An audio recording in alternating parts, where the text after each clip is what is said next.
Today's workout, guys, is power snatch. So we've got a bit of Olympic lifting, some gymnastics and handstand push-ups, and some double under, some monostructural. So we're just trying to work these things under fatigue, which is, very, very important. Some barbell cycling to begin with.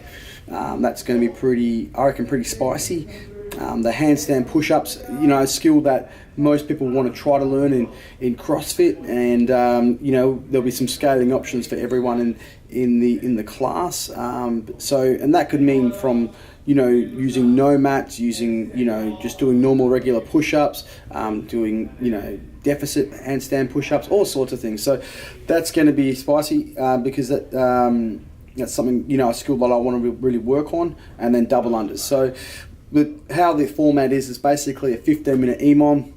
We'll start off with 7 power snatches. We've got here 40 to 60%. I'm going to talk to you a bit about percentages today. Handstand push-ups on the next minute, so choose a rep scheme, and 30 to 60 double unders on that. So for the double unders, guys, I did a few of them on Monday. So I have an injury, a prior injury that I like to keep under control. So I sort of know my body where I need to rest doing sorts of things like that. So what I'll probably do now today is do burpee over bar. Okay, something that again I like to work on and use that as my monostructural instead of doing double unders basically, and getting injured, because that's not what it's about, guys. It's about really you coming here. There's no you have to go get the football or and you're forced to do that sort of stuff when you're playing a sport or something like that. In a gym environment, you should never really train when you're injured. Okay, if something's bothering you, then a coach should give you, or you should be giving yourself something completely different. So in this case, I'm giving myself something a bit different. The most important thing, guys, is to realise and how the format is it's a 15-minute EMOM. So first minute 7 snatches, and then we've got the next minute handstand push-ups and then double unders, or whatever you're doing on the third minute. And it's just going to keep going until the 15 minutes run out. The most important thing, guys, is the percentages. Now, when we say percentages, people go, well, what's that? We don't understand what that is. Why do we have percentages? Well, if we look at the rep scheme, it's quite a lot of reps. 7 reps is unbroken, touch and go, is quite can be quite challenging. So we don't want to go too heavy in sort of that rep range based off our 1 rep max. So our 1 rep max is basically how we work out all our percentages. And how to do that is important. The only way to do that is to record your fitness, guys. Okay, there's that many exercises these days that particularly CrossFit do, and even if you're just a normal gym goer, you should be recording your fitness. Okay, so whether that's through weight, whether that's through the weights you're lifting, or if you're doing as many reps as possible, sets, all those sorts of things, they need to be put down so you can actually look back and find data.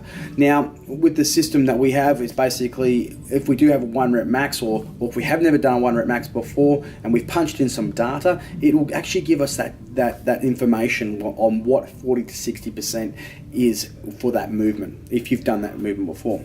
So the reason why that's really important is mainly because ideally that's the program we're following. Okay, we want to do 7 reps, so it's not asking us to do 80%. So to do 80% would be very, very difficult. It'd be very, very tough to do 7 unbroken. Okay, so we want to fall in that sort of bracket of 40 to 60% on what we're actually capable of doing, so we can actually achieve what the program is asking us to do. So that's really, really important. So if going too heavy will lead to probably bad techniques, single reps, and possibly even injury. So that's obviously something that we don't want.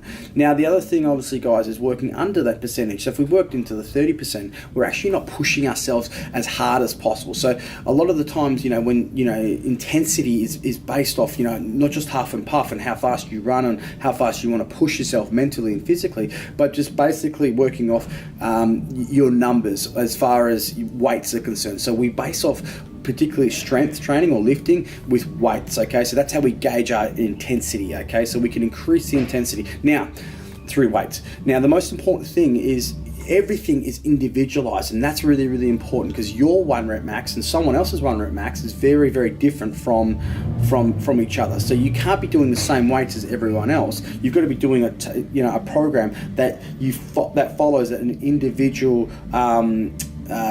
an individual program, basically, to suit your individual needs, okay? And whether that's through, like in my case, an injury, okay, I've got the option to change up something that I can't do, and in this case, my 1 rep max is different from everyone else's, so I'm going to be working off different weights than everyone else does. So that's the most important part, guys. So otherwise, when we do fall on that 40% or below that 40% barrier, if we're following this workout today, we're not going to be getting any results. We're just sitting there comfortable. We're going to be happy, and nothing's going to change in the body. The body is just too smart, and it just adapts very quickly. So let's see how we go today, guys.